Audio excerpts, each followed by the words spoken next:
Hello အားလုံးပဲမင်္ဂလာပါရှင်ဒီနေ့တော့ကျွန်မကကြက်ဝင်းရင်းလေးချက်စားပေးလို့အားလုံးကိုလမ်းမြောက်ပေးတာဖြစ်ပါရဲ့ရှင်ဒီကြက်ဝင်းလေးရပေါ့နော်သမင်းစားလို့လေအရန်ကိုမှကောင်းပါတယ်ရှင်တခြားရင်မလိုပဲနဲ့ဒီဟင်းတစ်မျိုးလေးကိုအရန်ကိုမှပြည့်စုံတဲ့ဟင်းလေးဖြစ်ပါရဲ့ရှင်ကျွန်မကအရင်ဆုံးကြက်ဥပြုတ်ထားလိုက်ပါတယ်ကြက်ဥပြုတ်ပြီးတော့မကြီးသီးမဲ့လေးကိုလည်းရေစိမ်ထားပါတယ်ပြီးရင်လိုအပ်တဲ့ကြက်သွန်ကြီးကြက်သွန်ဖြူလို့လည်းကျွန်မထောင်းထားပါတယ်ရှင်ကြက်ဥလေးချက်ပြီးဆိုတာနဲ့အခွန်လေးတွေခွာတိုင်းလိုက်ပါမယ်ရှင်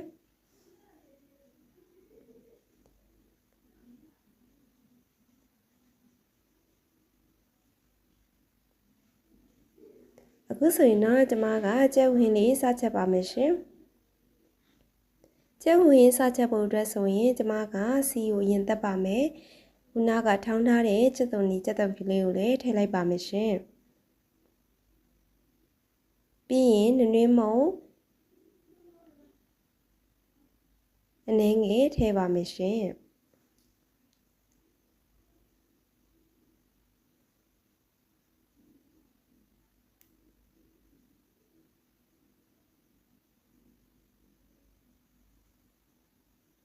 နွေးမုံလေးထည့်ပြီးသွားရင်တော့ငပိထည့်ပါမယ်ရှင်ငပိကတော့မိမိရဲ့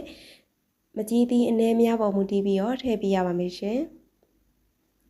ပြီးရင်တော့အားလုံးကိုသမသွားမွေးပေးလိုက်ပါတယ်ရှင်နောက်တစ်ခုကတော့ကျွန်မကငရုတ်သီးအနုမုံထည့်ပေးလိုက်ပါမယ်ရှင်ဒီနေရာမှာငရုတ်သီးအနုမုံမဟုတ်ဘဲနဲ့ငရုတ်သီးစမ်းထည့်လို့လည်းရပါတယ်ရှင်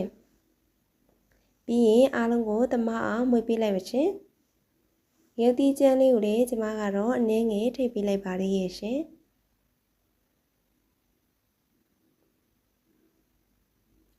ပြီးရင်အားလုံးကိုသမအောင်နေပေးလိုက်ပါရှင်အခုလိုမျိုးကြက်သွန်လေးတွေနွမ်းလာပြီဆိုရင်တော့ကျွန်မကစောစောကစေတနာတဲ့မကြီးသီးမဲ့ရေလေးတွေကိုထည့်ပေးလိုက်ပါတယ်ရှင်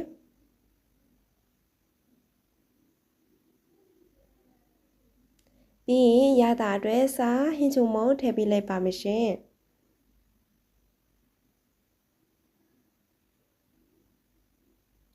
မကြီးသီးလေးတွေခုလိုစုပွက်လာရင်တော့ကျွန်မကစောစောကခွန်ခွာထားတဲ့ကြက်ဥလေးပြုံးလေးကိုထည့်ပေးလိုက်ပါတယ်ရှင်ကြက်ဥပြုံးလေးမထည့်ခင်မှာကျွန်မဓာတ်လေးနဲ့လည်းမှုန်းပေးထားပါတယ်ရှင်ဒါမှအရသာတွေကြက်ဥတွေဝင်မှာဖြစ်ပါတယ်ရှင်နောက်ဆုံးအနေနဲ့ကတော့မဆလာလေးထည့်ပေးလိုက်ပါရှင်ကြက်ဥရဲ့အသက်ကတော့မဆလာဖြစ်ပါတယ်ရှင်ကျွန်မကတော့ကြက်ဥချက်လို့ရှင်မဆလာလေးထည့်ချက်လို့ရှင်ပို့ပြီးတော့အနံလေးရမှွေးပြီးတော့စားလို့ကောင်းတယ်ပေါ့နော်ဒါကြောင့်မလို့ကြက်ဥချက်တဲ့ချိန်မှာမကြီးသီးကြက်ဥချက်တဲ့ချိန်မှာမဆလာလေးထည့်ပြီးတော့ချက်ခဲ့ပါတယ်ရှင်အခုဆိုရင်တော့ရတာရရှိတဲ့ကြက်ဥချင်းချက်လေးရပါပြီရှင်ကျမရဲ့ဗီဒီယိုလေးကိုအဆုံးထိကြည့်ရှုပေးရတဲ့အားလုံးကိုကျေးဇူးတင်ပါတယ်ရှင်အားလုံးပဲကိုယ်စိတ်ကြကြမှာချမ်းသာကြပါစေလို့ကျမကဆုမွန်ကောင်းတောင်းပေးလိုက်ပါတယ်ရှင်အားလုံးပဲဘိုင်ဘိုင်